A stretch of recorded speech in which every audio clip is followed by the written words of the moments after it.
ഞാൻ അതിനൊന്നുമല്ല വന്നത്. കയ്യിൽ മെഹന്തി ഇടുന്ന ഒരു സ്ത്രീ ഇവിടെ എവിടെ ഉണ്ടെന്ന് പറഞ്ഞു. അവരെ അന്വേഷിച്ച് വന്നതാ. ആ സ്ത്രീയാണോ ഈ തളച്ചി?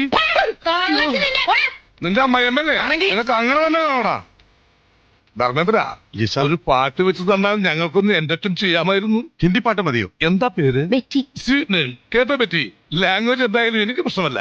എങ്കിൽ ഞങ്ങളുടെ പ്രോഗ്രാം സോങ് ഒന്ന് വെച്ചുതരാമോ? പിന്നെന്താ, വിത്ത് പ്ലഷർ.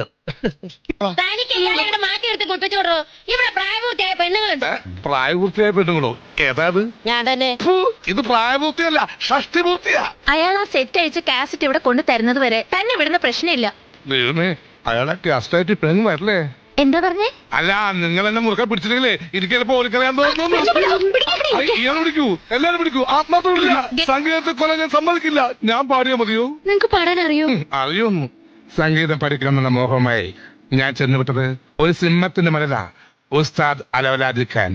ഒരു ഗുരുവിന്റെ നാക്കിൽ ഒരു വീട് മണൽ വാരിട്ട് കാബേജ് രാഗത്തിൽ ഞാൻ കീച്ചിക്കിച്ചി. ഹോ, ബൈ ബൈ, ഞാൻ വിഷയത്തിൽ നിന്നും തെന്നുമാറിയോ? വേറെ നീ മരിച്ചില്ലേ? ഇല്ലെന്നേ.